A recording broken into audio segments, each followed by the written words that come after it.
มาสูงพี่น้องผู้ปกครองเขากุเกาะครับเนาะคำกันในก็ตกมันอยู่คืนวันที่27เดือนธันวาคมปี2526เฮาขามาพบทบยากันในข่าวยามกลางค่ำครับเนาะคำกันในก็เฮาขามาด้วยลองคืบหน้าเมืองอเมริกันเลยตั้งอิหร่านลองเคียงเคียงกันซึกกันครับเนาะอันนั้นได้ก็ได้ว่าหลายๆเมืองอ่อนกันสนใจใส่ข้อที่เดียวว่าเกี่ยวข้องในลองอันเป็นอิหร่านเลยตั้งอเมริกันครับเนาะ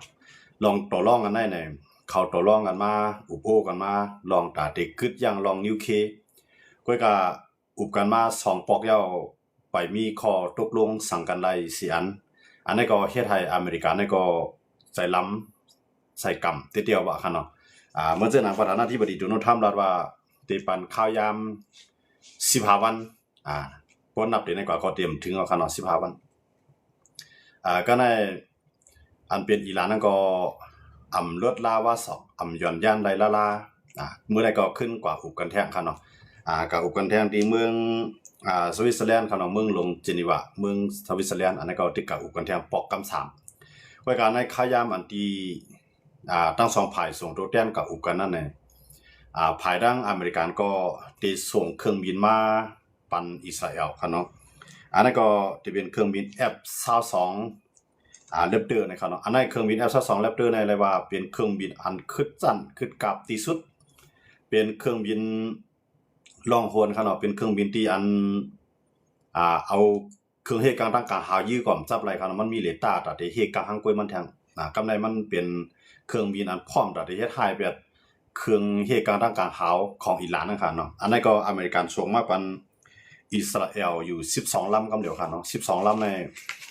อันนั้นได้จังเปลี่ยนอันที่คุมกลางหาวเนาะอันที่กุมกำในกลางหาวในเรียบได้ใจเครื่องบินF-20เครื่องบิน F-22แรปเตอร์นะครับเนาะเดี๋ยวในมาใส่ในเต็มๆมาในเครื่องบินตัวในอเมริกันเขาในอำต้นขายบันเพอสีเมืองครับเนาะยาวก็อำต้นปานาขว้างเมืองเหรอให้พอจังเฮ็ดเยืองยาวก็ตาได้ขายนั่นก็อเมริกันตึ้มขายบันเพอในเป็นเครื่องบินอันคึดจันที่สุดของอเมริกันครับเนาะที่เหลือนั่นก็ได้มีเครื่องบิน F-35อันนั้นก็คึดจันอยู่ใกล้กับว่าไปเปลี่ยนเครื่องบิน F-22นะครับเนาะอันนั้นได้เลยว่ามันเป็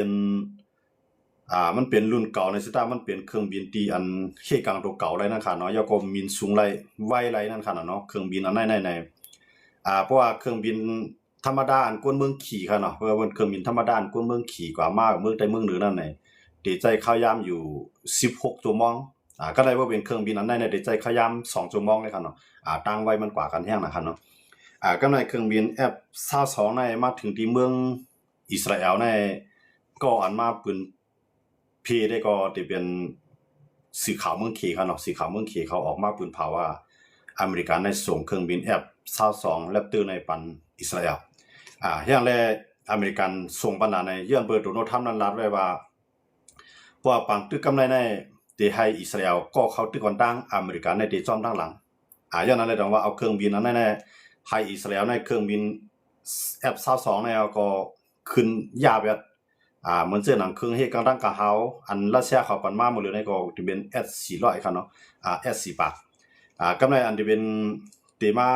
รัสเซียเขาที่ปันมาทางในเมืองหลวงกรุงเทพลานเขาเนาะเมืองหลวงอิหร่านนะครับนะอันนั้นก็ได้มาตั้งไว้ขีปนาวุธเนาะอันใดตัดได้ยื้อไล่ไว้ตั้งไว้หรือเสียงครับเนาะอันนั้นก็เลยว่า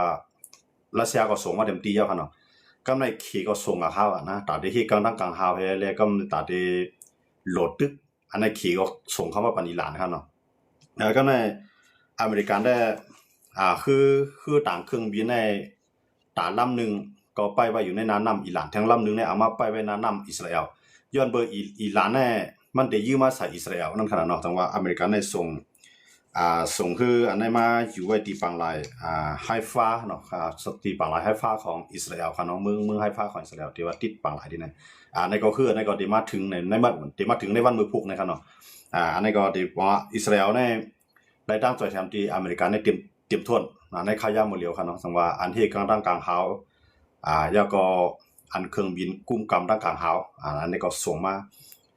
กำในอันอิสราเอลเขาห่างเฮียนไว้ในเดมีอยู่3ปากลำครับตอนแต่อิสราเอลห่างเฮียนไว้ไปนับป้าอเมริกันปันมาแทงเครื่องบินF22ในไปนับป้าค่ะเนาะที่เหลือนั้นได้อิสราเอลก็ห่างเฮียนไว้หมอก3ปากลำแต่ได้เข้าตึกอันนี้ก็ได้เยียนเปลี่ยนปังตึกอันลีด้วย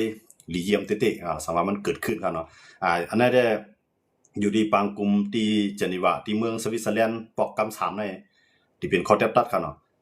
ย้อนหาในอันเป็นประธานาธิบดีโดนัลด์ทรัมป์ว่าหมดลองเยี่ยนกันต่ออิหร่านแล้วอุบกันมาก็มีข้อตกลงสั่งกันหลายสิข้อนะครับเนาะอิหร่านก็จุกมันอยู่ความข้อเรียกว่าลองนิวเคลียร์นั่นอุบกันไล่ก็กะว่าลองขีปนาวุธเนี่ยลองจอยเทียมอ้อยลีเนี่ยเส้นได้อำโลอุปาสังเกตว่าที่อุบลองนิวเคลียร์ของอิหร่านนั่นให้อเมริกันและยุโรปในปืนปันเส้นตั้งกันค้าขายก่อนอิหร่านจองที่ย่อมปันให้อุบลองนิวเคลียร์เนี่ยครับเนาะกำไรหรือนั้นอิหร่านก็ห่างเฮียนซึกเต็มตีเนาะห่างเฮียนเครื่องลักนักมันเจอหนังอันลำลองมันก็มันเจอหนังของรัสเซียเนาะของรัสเซียเนี่ยจะเป็นS4 ปากนะครับเนาะ S4 ปากเนี่ยจะเป็นอันที่กลางทางกลางเฮาอยากก็รัสเซียปันมาเฮาว่าขีปนาวุธความเร็วเหนือเสียงนะครับเนาะมันเรียกว่าขีปนาวุธอันยื้อไหลไวเหนือเสียงมันนะครับเนาะเขาตึงยินเสียงอยู่ดีนี่ก็บอกว่ามาร์กถึงที่พูดนั่นนะครับเนาะมันจังว่ามันไวเหนือเสียงในก็เลยว่าเป็นอันขึ้นจันขึ้นกราฟของรัสเซียก็ส่งมามันเต็มเตี้ยกันเนาะแต่ว่าขี่ก็ส่งมารัสเซียก็ส่งมาเนี่ยอันนั้นได้ตั้ง2ฝ่ายนั่นได้แล้วได้เปลี่ยนปังตึกกันนะยันเบอร์เปลี่ยนจะมีเนทันยาฮูในถึงลาได้ว่าบอกกำในเปลี่ยนบอกกำอันลีที่สุดตาได้กวนปังแบบอันเป็นผู้นำอิหร่านนะมันถึงว่าก็จะนะครับเนาะเปลี่ยนจะมีเนทันยาฮูผู้นำอิสราเอลนะครับนะกำในทางตั้งนึงก็อิสราเอลในตั้งอินเดียก็มาร่วมมือกันได้ร่วมมือกันทางการศึกษาเนาะเด็ดๆมันอิหร่านและอินเดียนี่ก็เขาก็เฮ็ดก่อกันอยู่ก็กับอินเดียนั่นได้ภายไรมันแบบได้ไรพ่อนดีมันได้เฮ็ดก่อกูภายกันเนาะอินเดียนั่นมันได้เกี่ยวกับตั้งนึงอันนู้นลีจำใจมันเด็ดๆอันนั้นซื้อเครื่องหลักๆนำเด็ดๆก็ที่เป็นรัสเซียนั่นขนาดเนาะตั้งอินเดียและรัสเซียนั่นก็เป็นลีกันก็กับกำในสมัยยิบมือกันตั้งอิสราเอลอันนั้นก็ได้ร่วมมือกันตั้งเกี่ยวกับเรื่องเครื่องหนักๆเทคโนโลยีขนาดตั้งอินเดียและตั้งอิสราเอลอันนั้นก็อันเป็นประธานาธิบดีของอินเดียก็มาทบญาเป็นจะมีเนทันยาฮูผู้นำของอิสราเอลครับเนาะนั่นก็เป็นปองว่ากู้ภัยห่างเฮียนเนาะครับเนาะก็ในอันมีปัญหาทางเมืองนึงก็จะเป็นคิวบาครับเนาะคิวบานั่นก็เป็นอ้อยหลีของเป็นอ้อยหลีของรัสเซียกันนั่นก็ในคิวบาในซ้ำยื้อใส่คือของอเมริกันอันอยู่ในก้นเมืองของอเมริกันนะครับเนาะผมจึงว่าคือเนี่ยเป็นคือของอเมริกันเรียกว่าก้นเมืองอเมริกันคิวนั้นก็ในคิวบานั้นยื้อตายแบบสีเกาะนะครับเนาะก็ในอันเป็นพ้องต่างนอกเมืองของอเมริกาซึ่งว่าดีขึ้นตอบแทนคิวบาให้ถึงที่สุดอันนั้นก็บอกว่าบางตึกเนี่ยได้จังล่ามกับถึงคิวบาก็เป็นไรครับเนาะยันเบื่อในคิวบาเนี่ยเต็มๆมันในอเมริกันในปิกอึดน้ำมันว่าในน้ำมันตัดได้ต่อต่างลดค่าตัดได้ใจตื้อก็ทบตั้งยาว่าครับเนาะยันเบื่อเมื่อตั้งใน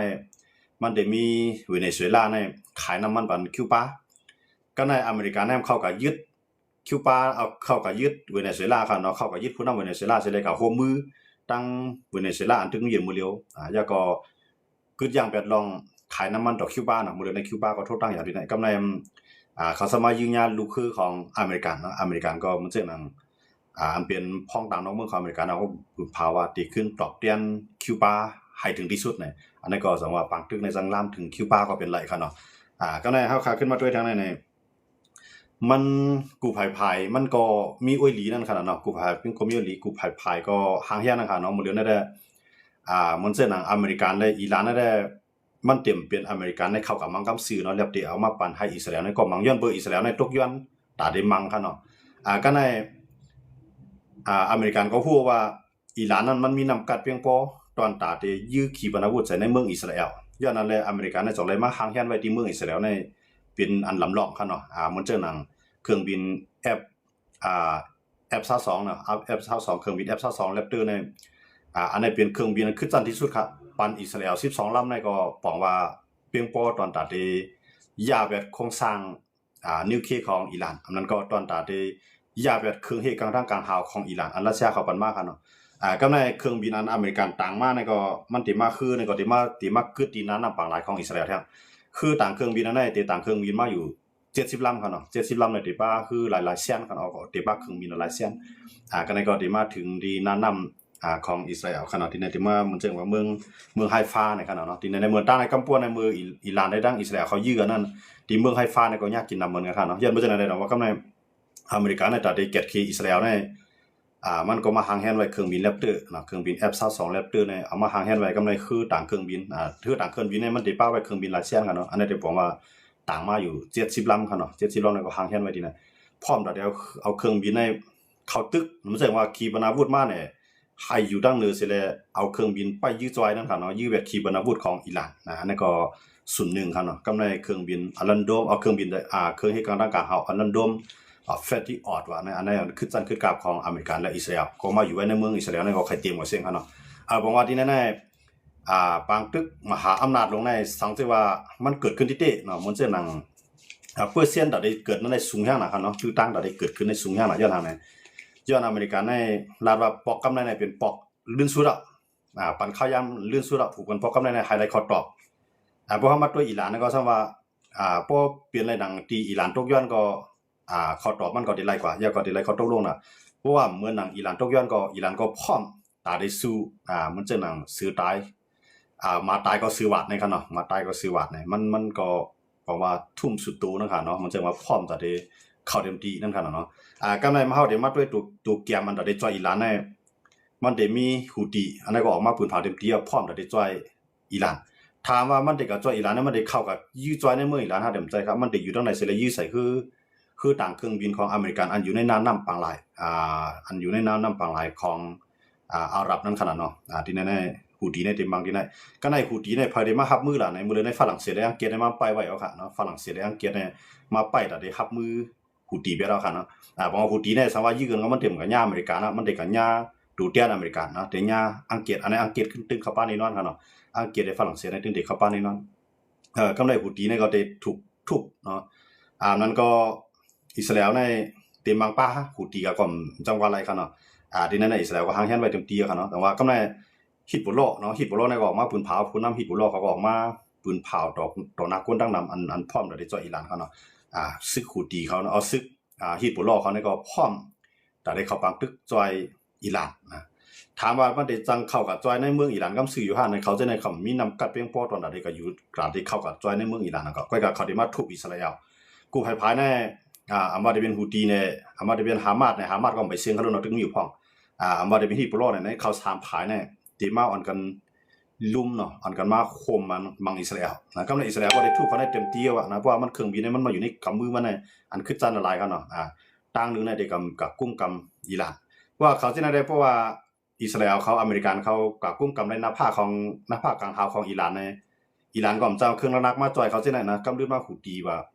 ฮิซบุลลอฮ์เนี่ยได้กวยกับจ้อมกันขนาดได้กวยกับจ้อมที่ไหนครับอย่างนั้นเลยต้องว่าที่ไหนได้เพราะว่ามันเกิดขึ้นได้ปางตึกที่ไหนได้เลยว่าเป็นอันคึดจั่นที่เฮาข่าวยำได้หันเนาะกับวนมาได้เฮาได้ยินได้ครับเนาะเฮาได้ยินว่าอเมริกันได้มามังเวียดนามเครื่องบินเมืองพ่อโฮมเฮายินข่าวมันนี่ขนาดนั้นหันนันตีมันเนาะเฮาก็หันภาพข่าวลำนั่นค่ะเนาะแค่พางข่าวลำวิดีโอข่าวลำสีข่าวลำนั่นกูบอกนะเฮาก็หันที่นั่นก็เหมือนเจ้านะอเมริกันมามังเกี่ยวปานว่าเนี่ยเฮาก็หันวิดีโอตรงนี้ก็กับบอกได้เพราะมันสิเป็นปอกปานที่เฮาคาตึกอยู่นั่นค่ะเนาะเฮาคาก็ตึกเลยหันกำไรมันแค่พางมันไหนวิดีโอมันไหนมันได้แจ้งเรื่องหรือกูบอกกันเนาะมันได้ดิด้วยเตียวว่ากันเนาะว่ามันมามั่งกันที่ไหนกันเนาะอันนั้นที่เฮาคามุงมองให้มันเกิดขึ้นเนาะจึงเฮาว่านั่นน่ะเนี่ยจึงคนเมืองใต้เขาได้มันมีสังคารู้อันเฮาได้ซุ่มนะเบิ่นมังกันก็เฮาซุ่มอยู่เบิ่นมังก็เฮาซุ่มอยู่เฮาของเฮาถูกเจ้าอาณามหาเมืองเขาจะในปีกินอาหารเนาะมันจะหนังซึกมานเขาในเมืองขี่เขาในเตียงไว้ว่าเฮาได้มันมีสังติซุ่มนั่นค่ะเนาะเฮาว่าเนาะเพราะว่าเขาจะในมังกันได้เฮาดีซุ่มมันก็มันเปลี่ยนกู้สู่ดังตาเฮาที่เฮาได้หันเนาะเฮาได้ด้วยเฮาได้ฮู้เฮาได้ยินอันนั้นเรียกว่ามันเปลี่ยนอันดีสนใจที่เตะกันเนาะอันนั้นเฮามันจะเปลี่ยนเต็มในมันขึ้นอยู่ที่อิหร่านก็ว่ามันเนาะมันขึ้นอยู่ที่อิหร่านก็อย่าว่าเนี่ยย้อนบ่อิหร่านเนี่ยมันลาดว่าลองนิวเคลียร์ได้อุบไรที่เหลือนำโลกันซังเนาะลองนิวเคลียร์ในพร้อมได้อุบเพราะว่าอิหร่านได้เรียบได้ญาอเมริกันได้อิสราเอลในทุบเตี้ยๆในพวกมันกูก็มันก็ได้ยอมนั่นคั่นน่ะยอมจึงอิหร่านเนี่ยว่ามันถามว่าอเมริกันได้ใครเพียวให้อิหร่านในกวนปังหาน้ำใจเอาครับมันใครอิหร่านในแก่นแข็งว่าอยู่จึงอ่ะเนี่ยเพราะว่าอิหร่านเนี่ยมันแก่นแข็งมันจะหนังอิสราเอลจะในก็เตรียมสร้างกินอเมริกันแล้วก็มันจะหนังUAE เขาจะในก็เตรียมสร้างกินอเมริกันกำในมันจะหนัง ซาอุดิอาระเบียเขาจะในก็เตรียมสร้างกินอเมริกันนะเขาจะในก็เตมันมีตัวคุมเขานั่นค่ะเนาะมื้อเดียวได้ย้อนเบิ่เขากลัวอิหร่านได้เขาจ้องใกล้กลุ่มฮูเฮ็ดก็อเมริกันนั่นค่ะเนาะเหมือนเจ้าอิสราเอลเนี่ยก็ใจใหญ่อเมริกันเต็มที่เหมือนเจ้านางซาอุก็ใจใหญ่อเมริกันเต็มที่ UAE เขากาตาร์เขาอียิปต์เขาจอร์แดนเขาคูเวตเขาฮอนกันใจใหญ่อเมริกันย้อนเบิ่ซาในย้อนเบิ่เขากลัวอิหร่านนั่นค่ะนะย้อนเบิ่เขากลัวอิหร่านในจ้องใกล้เลียนหาอเมริกันก็ในเพราะว่าอเมริกันในก็ทุบอิหร่านอ่อนๆกับไปแล้วในเขามีภัยได้เปอิสราเอลแล้วตั้งแต่วันออกกลางเลยเนาะแต่มันติดกึดฮูตีเนาะกึด UAE ในก็คำพบอย่างนั้นก็ก็อเมริกันในเซตาก็ย้อนเบิ่เขามีผู้เขียนก็เรียกว่าเหมือนเจ้านาง UAE เนี่ยเอาแห่งซึกมันเข้ากว่าอยู่ในเยเมนกำไรเหมือนเจ้านางซาอุก็ซ้ำกับปันเฮียงจุมีกองกลางอันอยู่ไว้กับปันเฮียงลงบอกจึงเยเมนซิมเบตซึกอันเป็นตัวแทนของ UAE เนาะอันซาอุได้ตั้ง UAE ในคำแม่นกันนำจะว่าเมืองต่อเมืองเขายื้อกันเข้ากับคำแม่นกันในเขากับชิมพอนดีกันในเขากับชิมพอนดีกันในเยเมนนั่นขนาดเนาะในเมืองเยเมนเยเมนนั้นจะมีจุมีกองกลางเนาะอันชื่อฮูตีเนาะมันจะมีหลายๆจุ่มก็ว่าเนาะอันฮูตีเนี่ยก็แม่นกันดังซาอุก็ในจุ่มแทงจุ่มนึงอัน UAE เขาปันแห้งเนาะสหรัฐเอมิเรตส์ในคั่นนะอันเขาได้กับปันแห้งแทงจุ่มนึงก็ในลงปองจึงเยเมนทำก็มาซิมที่ไหนให้ไหนมันแต่ว่ามันภายหลายก็มันมีโอลีภายโอลีมันนั่นคั่นเนาะก็ได้เพราะเขามาจังได๋ในเหมือนเจ้าหนังตัวแทนจังได๋ในเหมือนเจ้าหนังตัวแทนอิหร่านในมื้อได้อันตึกแก่นแข็งอยู่ในได้มันตึกอันเป็นตัวแทนอิหร่านคั่นเนาะเฮาว่าที่มันอยู่ในฐานะจึงเมืองให้ต่อสู้ค่อยก็มันอยู่ในฐานะจุ่มอยู่กองกลางอันมีเอ็นแห้งจุ่มนึงนั่นคั่นเนาะเหมือนเจ้าหนังเหมือนเจ้าหนังฮิปโปลอกคั่นเนาะจุ่มฮิปโปลอกอันอยู่ในเมืองเลบานอนคั่นเนาะแล้วก็คูตีอันนั้นได้2จุ่มได้ตึกแข็งใหญ่มันไปญาเข้าในมังแห้งที่เตะเนาะญาอเมริกันมังกำนึงญาอังกฤษเขาก็มังกำนึงกำไรญาซาอุมังกำนึงก็กับมังแห้งที่นั่นเนาะเขาก็ตึกว่าเขามีแข็งพร้อมที่จะเข้าต่อสู้จอยแถมอิหร่านให้ถึงที่สุดนะครับเนาะดังว่าที่นั่นได้ปางตึกอันที่เขาตึกก่อนตั้งในอำใจอเมริกันในอันเป็นผู้เกื้อกูลของโดนัลด์ทรัมป์ในออกมาแล้วครับเนาะผู้เกื้อกูลโดนัลด์ทรัมป์อันนั้นพร้อมที่จะโดนัลด์ทรัมป์ได้วางแผนการศึกจึงอยู่ในมันได้เลยถามตั้งหันถึงอันเป็นตีตึงปังมันนะครับเนาะก็ได้เพราะว่ามันถามในอันเป็นพูดถึงปังมันนะว่าปดตึกบอกกำในอเมริกันในเตรียมเข้าตั้งติปล่อยอิสราเอลในกลุ่มกำตั้งกลางหาวก่อนอเมริกันในจ่องให้จ้อมหลังนี่มันได้จังได๋ครับนะกำป่วนก็มันสิได้ในกับกำป่วนก็อิสราเอลในกับมังตั้งอเมริกันในก็ซึ่งเครื่องบินมาเนาะมังไปได้กำนั้นได้มันใจว่ามังปืนตีอันเป็นปืนตีซึกเตะมันเป็นปืนตีอันเป็นโครงสร้างมันจะหนังอันที่กำตั้งกลางหาวเนี่ยอันมันจะหนังโครงสร้างนิวเคลียร์เนี่ยกำป่วนมือเข้ามัง12วันได้มันจะเป็นจังได๋ครับเนาะในเมืองหลวงของที่หาหลานก็ยากกินอยู่พร้อมครับเนาะก็อิสราเอลก็มื้อนั้นก็ยากกินนำเหมือนกันครับเนาะดังว่ากำในอิสราเอลก็ฮู้ว่าพออิหร่านมังกำในมันติมังแห้งหรือนั่นกำในอิสราเอลก็ตื่นรัดไว้ว่า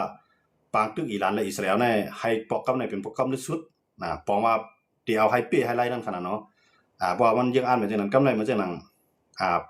ป้าหมายของเบนจามินเนทันยาฮูผู้นำอิสราเอลได้ตื่นรัดว่าดูไล่เรียกรายการอุปถัมภ์ของเมืองของอิหร่านปวดเรียกรายจังนั้นมันได้ไล่จริงอ่ะได้ไล่ปวดแบบอันเป็นลูกบองซึ่งก็มื้อเลียวนั่นคั่นเนาะอันเป็นประธานาธิบดีนี่อันเป็นอายาดะลอเขาเนี่ยอันเป็นศึกอันไปกุมกำอันไปเกียรติเขวันอายาดะลอเนี่ยเขาได้ปีเม็ดของช้างซื่อเนี่ยยาก็ได้ไล่ขึ้นที่จังเอาขึ้นเอาเจ้าใจายอันเป็นลูกเจ้าพาชาผู้ปกครองกันเนาะเดี๋ยวก็นั้นเข้ามาคือมันก็เดียวต่างก็เนี่ยก็การอันตัวสู้ยังได้ที่เป็นเจ้าลูกใจเจ้าหอค่ำในขนาดเนาะลูกชายจะเอาข้ามอันก่ออยู่ไว้ที่เมืองอเมริกันอันก็ได้เลยว่าต่อสู้แห้งไว้มันก็พร้อมได้ขึ้นมาเป็นประธานาธิบดีได้ขึ้นมาเป็นผู้นำสูงสุดในเมืองอิหร่านนะครับเนาะก็คนเมืองอิหร่านในสุนมังสุนก็เกียกมันมังสุนก็เกียกมันมังสุนก็ใครผู้นำใหม่อันนั้นได้ก็ได้ขึ้นอยู่ที่โดนัลด์ทรัมป์เขาดังเบนจามินเนทันยาฮูว่าเขาได้เอาก่ออะไรขึ้นมานั่งแต้มสังเกตว่า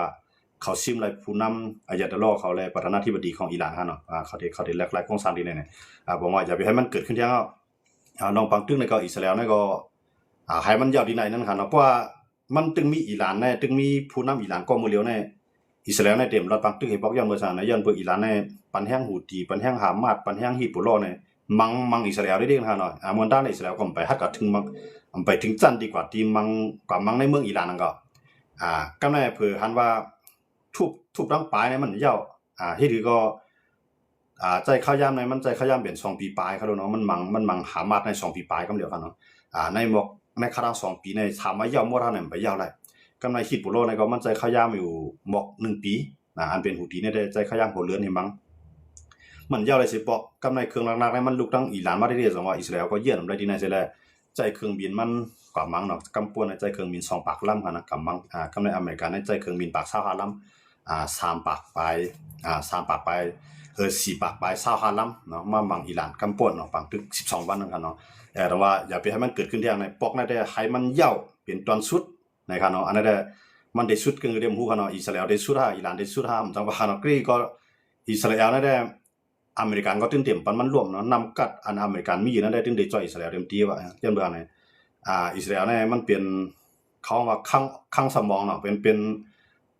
เป็นยองออกอของเป็นยองออกอของอเมริกันก็ว่าเนาะกวนหาเงินปันเมืองอเมริกันในวันเมื่อไหร่ก็เป็นเจ้ายิวกำไรอันละลายเมืองรายใจใหญ่ป้ายปิญญาในก็เจ้ายิวในมีศูนย์ในน้ำไหนนะว่าที่เป็นอังกฤษเขาในฝรั่งเศสเขาในยิวเขาเนี่ยว่าเขาก็ไล่เจือจัดเมืองไหลไปเมืองไหลไปกึกเมืองไหลในเขาจะเป็นเจ้ายิวก็ย้อนอะไรเมืองใช่ไหมไหลอันหนายิวเนาะไหลอันหนายิวเพราะยิวเนี่ยปันแห้งในประธานาธิบดีก็ในเพราะยิวปันแห้งในเขาก็เลยขึ้นมากว่ามันเจอหนังโดนัลด์ทรัมป์ในที่มันไหลขึ้นมาในมันไหลตั้งใจแถมดียิวนำเขาลูกมันไหลตั้งใจแถมดียิวนำย้อนไปสั่งในย้อนเบอร์ประธานาธิบดีโจไบเดนเมืองตั้งนั่นเนี่ย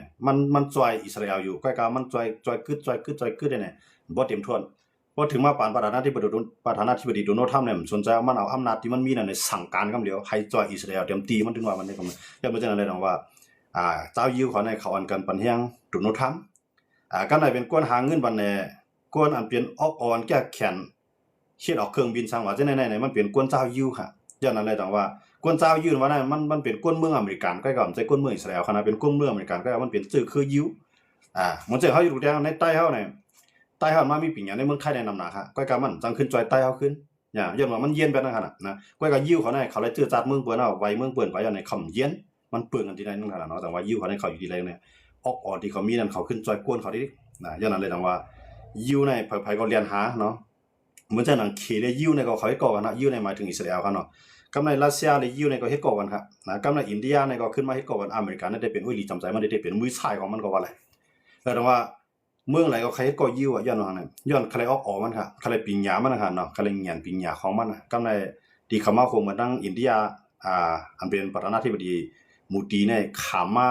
าเหลเมืองอิสราเอลตั้งที่อิสราเอลเนี่ยมันจังกว่าหลายๆเมืองนั้นย้อนเบอร์สั่งย้อนเปิดจัดจึงผ่านออกมาย่อไปเป็นจะมีเนทันยาฮูก้อยกะตูมันจังกว่าในเซตามันก็ข้องเพิ่นมาหามันไหลแต่ว่ามูตีคิงกะลากลางคนของอินเดียเนี่ยมันยอมมาหาในย้อนหาเนี่ยย้อนใครไลเทคโนโลยีนะใครไลนำกัดของตั้งอินเดียมีไว้ตั้งอิสราเอลมีไว้หามาโฮมกันตั้งนานในเขาตกลงกันว่าได้โฮมกันตั้งการซึกพวกโฮมตั้งการซึกในหมายถึงว่าพวกอิสราเอลมีพี่กับอินเดียได้มาจ่อยพวกอินเดียมีพี่กับอิสราเอลได้เข้าจ่อยนี่มันยังเขาได้โฮมกันโครงสร้างเกี่ยวกับเรื่องอันเหตุการณ์จึงเมืองเขาในนั้นค่ะเนาะอันนี้ก็มาตกลงกันกว่าทั้งอิสราเอลและทั้งอินเดียค่ะเนาะเดี๋ยวเรามาเข้ามาด้วยในการเมืองลุงผ้าเข้าหมดแล้วได้เมืองไหนก็กี่ปีกปื้อควรนี่ลำคอข้างไผข้างมันเนี่ยตอนดาข้างเนี่ยตอนดานี่ว่าอาณาเข้าในแก่นแคมบ่กันได้เนี่ยแต่มันเลยเอาดีแล้วหันในอเมริกันในมันเฮ็ดเหนียวขนาดนะมื้อจ้ามันน่ะมันเฮ็ดนี่ดีหลายๆในว่านักสุดได้มันมามังดีอิหร่านกำนึงนะอันนั้นได้มามังข้ายามนับเป็นจุมมองมันกันเนาะเฮ็ดอันนี้ได้ปางตึกนั้นกึดกว่าเนาะทั้งอิสราเอลทั้งอิหร่านกึดกว่าย้อนบ่อิสราเอลย้อนบ่อิหร่านเข้ามาอันนั้นก็เหมือนนั้นได้อิหร่านได้ฮัดตอบขึ้นอยู่3ขีปนาวุธใน3ลูกเนาะยิงใส่ในเมืองกาตาร์ก็ก็ตกใส่ในกาตาร์นั้นลูกเดียวก็ที่เหลือนั้นเครื่องเฮ็ดกำลังกลางหาวของอเมริกันนั้นเฮ็ดไรกันเนาะแต่ว่าที่นั้นได้ยาวกันกว่าเนาะอเมริกันก็ขึ้นตอบขึ้นเนาะก็มาอิหร่านก็กึดกว่าที่นั่นได้ปังตึก12วันนั้นยาวกว่าก็ในอเมริกันมันนี่นำกันที่ไรทั้งหลายในมันนี่นำกันนั้นที่เมืองเวเนซุเอลาที่มายอบอันเป็นประธานาธิบดีนิโคลัสมาดูโรนั่นค่ะเนาะที่ในมันนี่นำกันมาดีในทางอันนี้ก็ใจข้าวยามเอานับเป็นจุ่มมองให้ก่อนเนาะเพราะว่าเนาะ4จุ่มมองตั้งอันทางแฮนกูจะกูลองเนี่ยใจข้าวยามออก8จุ่มมองให้นั่นก็ซิมกว่าอันเป็นประธานาธิบดีเล่นเมนางมันเนาะอันนี้ก็เอากว่าจังว่าอันนั้นได้อันเป็นซึกของอิหร่านอันเป็นซึกของเวเนซุเอลานั่นตายอันไหนก็ตายอยู่พร้อมกันเนาะก็ว่าเขาก็ปต่อสู้ที่เตมพัดต่อสู้ที่เตก็ยาวกว่าต่อถึงมันได้ก็เย็นไว้ซีๆก็นะมื้อจ้าได้มันก็กันแนวเร็วนักอิหร่านนั่นแหละ ที่อันมังเต็มที่หางแฮนซึกนะปกกวนเมืองกวนซึกของมันให้พร้อมเอาคือหางแฮนเครื่องบินหางแฮนกูซึกกูลองเมื่อจ้ามันขนาดเมื่ออเมริกันถึกหลอกให้มันนั้นได้ไปกำมังเพื่ออเมริกันกำมังเต้ๆเนี่ยมันตั้งตัวนะเครื่องเฮกลางด้านกาหาวมันตั้งพูดเยกตั้งไว้หลายๆก็อันเป็นของรัสเซียในของขี่ก็ตั้งไว้ในอันเป็นเครื่องบินอเมริกันในก็ญาติเป็นสัญญาแม่นบ่ล่ะคั่นเนาะมีแฮงเหนียวแล้วนะมีแฮงสัญญามีแฮงเหนียวแล้วเหมือนจะเฮาคามีโพงมีโพงหลายๆมีแฮงเน็ตนั่นน่ะเนาะยี่ไว้เป็นปุดเรียกไว้นั่นแล้วเดี๋ยวนั้นอันเป็นเวเนซุเอลาก็เป็นจังนั้นก็จะอเมริกันว่ามังอันนี้ในเปิ้นอ้ามออกกับทั้งเมืองค่ะโอ้น้ำกัดอเมริกันให้ถึงบ่กันได้ฮะก็น้อยตัวโนทํก็อ้ามดูเก่าเนาะมันมีไผเฮ็ดอะไรเมืองอเมริกันจังไหนเนี่ยมีไผเต็งเอาค่ะตอนนี้ก็ยอมได้ประธานาธิบดีเลยตึกนอนรับนอนผ่านเอาได้ก็ลาลีนั่นค่ะเนาะอันนี้ก็แล้ววันนี้น้ำกัดกว่า